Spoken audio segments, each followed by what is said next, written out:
Good morning mga my friends. So today, ipapakita ko sa inyo kung paano ko lilinisin yung sasakyan. Nakita nyo naman kung gaano kadumi yung sasakyan natin today. At saka ano yung ginagamit ko mga produkto para to keep the car fresh and brand new looking. So yung sasakyan ko pala nabili on October 2023. So more than a year na rin siya sa akin. So I'm gonna show you kung paano yung paglinis ng interior at saka yung exterior ng sasakyan. So ayan, ito yung gagamitin natin. Apply a little amount of this dyan, tsaka yan. And then papahiran lang natin dito ng ito. So parang dry clean na rin siya. Hindi mo na siya kailangan pang basain or what not. Ganito lang. So napaka-importante talaga linisin yung sasakyan natin like every now and then para hindi mangamoy yung loob. So konting punas dito, doon, hindi natin alam yung mga pawis na mga sumasakay sa ating sasakyan, dumidikit po yan sa leather. So dapat po talaga importanteng linisin natin yung sasakyan natin parati at para hindi naman mangamoy tayo sa loob. So since nabili yung sasakyan, hindi talaga kami naglalagay ng pabango, kahit anong pabango sa sasakyan. Gusto lang namin yung amoy niya, yung natural na amoy. So kaya ito lang, tamang linis lang talaga.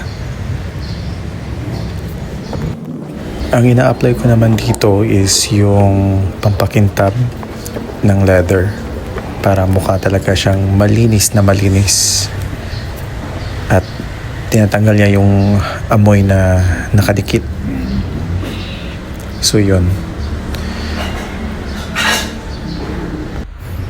So na-applyan na po natin siya nung parang sabon. Ngayon ilalagay na naman yung pampakintab. Yan. So yun nga, yung partner ko ayaw niya talaga yung naglalagay kami ng pabango ng sasakyan kasi nahihilo daw siya sa amoy.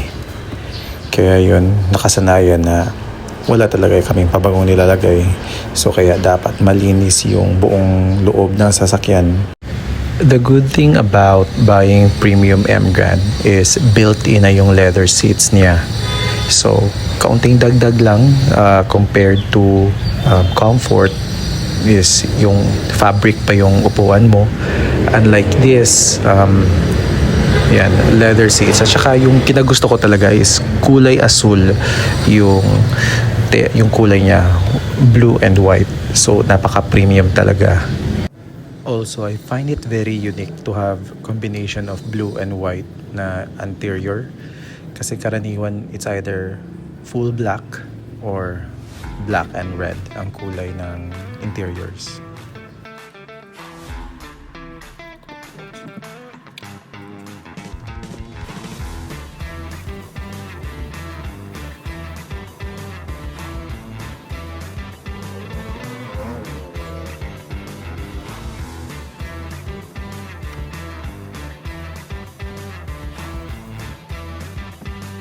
At for the time being po, hanggang dito muna tayo sa paglilinis ng interior. Babalikan natin siya kasi yung mga dish mat natin, lilinisin natin yan. Kasi makarumi yan. Yan. So there. Yung dashboard natin, wala kasi tayong Armor A. So hindi natin ito pwede malinisan using this. So yun, bibili pa ako mamaya. Naubusan na kasi ako pala. So yun lang muna. For the interior, sa labas naman tayo in a few. So can see, bukas po yan lahat habang naglilinis tayo para maaliwalas. Yan, partially malinis na po yung loob natin. Yan. So yung labas naman, tapos babalikan natin yung mga dish mats. So to close everything, all the windows, saka yung sunroof, just press this lock button, long press. Yan.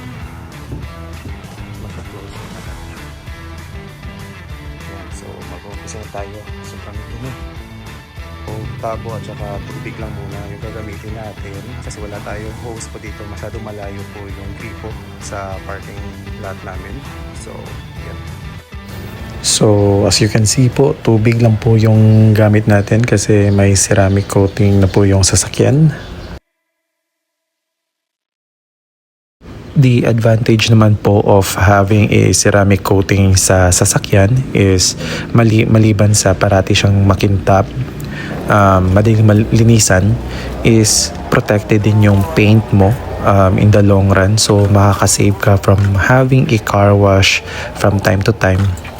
And saka napaka-glossy po ng dating ng sasakyan natin. Yan, pwede ka pong manalamin dyan.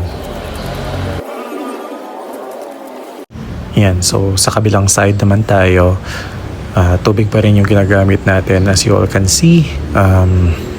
Yan, ipapakita ko po sa inyo kung gaano karumi yung sasakyan natin.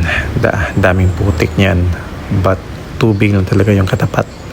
Yan yung kagandahan pag ceramic coated talaga yung sasakyan natin, no? Maliban sa makintab, hindi pa mahirap linisin. So yun. Bawal kasi pag sabunan yung ceramic coated na sasakyan. May specific pong sabon para dyan, pero wala po akong nabiling sabon at saka takot din ako kasi mahal po yung magpa-ceramic at saka mahirap na pag nasira yung coating. It is also very important na ang ginagamit nating pangpunas is fiber cloth at saka hindi siya nabibilad sa araw habang nililinis mo yung sasakyan.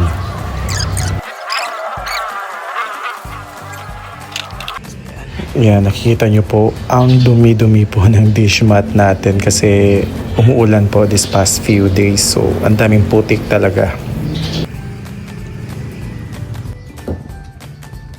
Yan, nakadumi.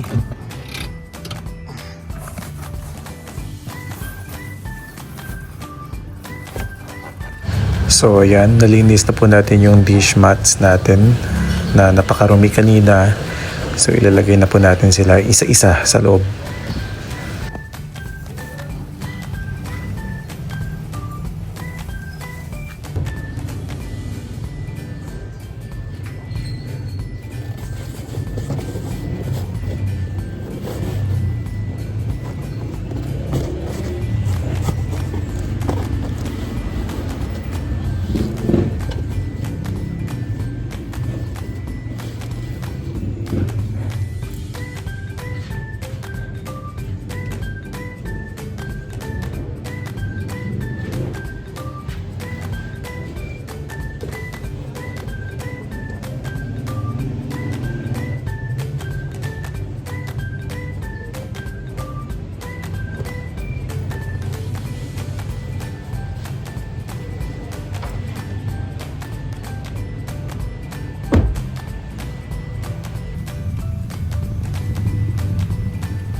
So ito naman yung gagamitin natin para sa gulong. Yun lang talaga yung sinashampoo natin.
O ayan mga ka-M Grand, my friends. So ang linis na po ng sasakyan natin, kahit tubig lang po yung gamit natin.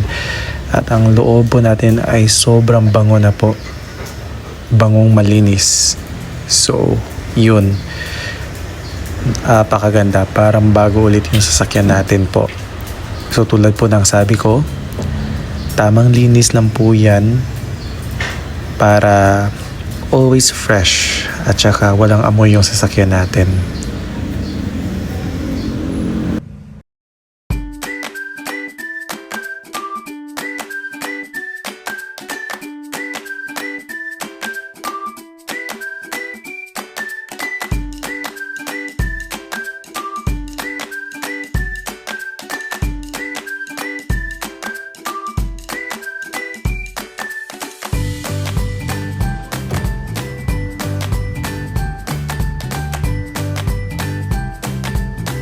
Salamat po sa pagsama sa akin sa paglilinis ng sasakyan at sana suportahan niyo po yung mga videos ko po at don't forget to like, subscribe to my channel. Thank you!